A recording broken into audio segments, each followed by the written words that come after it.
Okay, so today we're going to do a reminder on linear equations because linear equations are one of the foundations that we use throughout college algebra, on up into the calculus, you name it.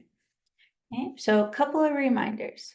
First, there must be an equal sign, which remember is just two horizontal lines, in the problem to have an equation. If you don't have an equal sign, you have an expression. The equal sign lets you know you have an equation. Linear equations only have variables to the first power, which means their highest exponent is 1. Remember, exponent's a little itty bitty number up above. Okay, so our process, just in case you forgot, if parentheses exist, you're going to use the distributive property to multiply the terms. You're going to simplify both sides of the equation by combining like terms on either side of the equation. If you're on the same side, you just combine. Okay? You're going to move all variable terms. And remember, variable is a fancy way of saying a letter. So we're going to move all of our letter terms to one side of the equation and all constant terms. And remember, a constant is just some number. It doesn't have a variable, it's just a regular number to the other side of the equation. If there is a coefficient attached to the variable term, which is a fancy way of saying a number on the letter, you are going to multiply or divide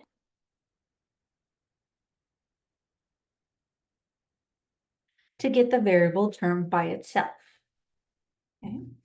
So let's begin our first example. Example 1a, we have negative 4x minus 6 equals 6. We don't have any parentheses.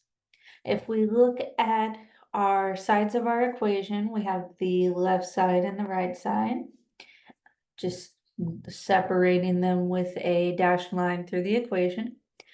On this left-hand side, these guys are not like terms because the negative 4x has an x, which is a variable, and the negative 6 does not. So we can't combine those. We are going to move all of our letter terms or variable terms to one side and all of our numbers or constant terms to the other. Looking at the left-hand side, that's where our variable is hanging out. So we know we're going to be solving for x, which means that we need to get rid of the minus 6.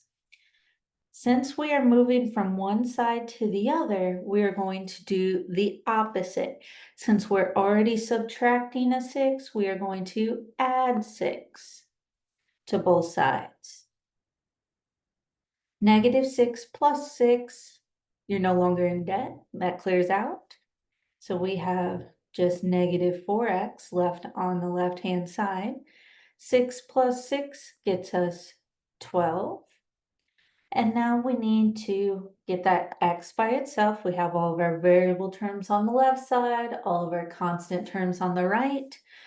Since we have a coefficient on the x, we have that negative 4, we need to either multiply or divide. Remember, we do the opposite.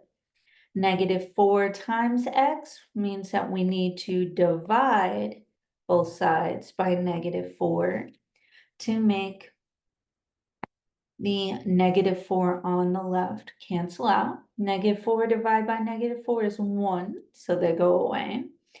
We have x is equal to 12 divided by negative 4 gets us negative 3. If you wanted to double check your answer, and I know that most of you won't, but if you wanted to check it, we would plug in that -3 wherever we saw an x in the original equation. So we would have -4 times the -3 we just found for x, minus 6. -4 times -3 gets us 12. Bring down the minus 6, which gets us 6, which we wanted on the right-hand side of the equation. Let's go to our next one. Okay. We need to combine like terms because there are no parentheses. So by combining like terms, we need to concentrate on either side of the equation. On the left-hand side, notice that we have 9x minus 8x, so we're going to be combining those. 9x minus 8x gets us 1x, or you could just write it as x. Bring down our plus 6. And then if you look on the right-hand side, we have a 7 and a -10. These are like terms because they're both constant terms. They do not have variables attached.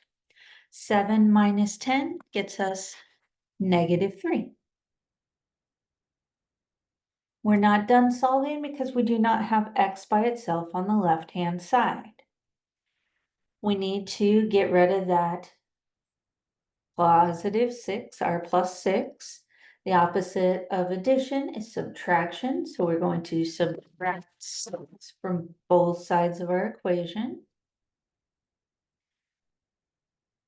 +6 minus 6 gets us 0, those go away. So we wind up having x is equal to -3 minus 6 gets us -9. And again, if we wanted to, we could double check our answer by plugging in -9 every time we saw an x in our original. But keep in mind, you would need to plug in the -9 next to the 9x, or in for the 9x, sorry, and in for the x next to the -8.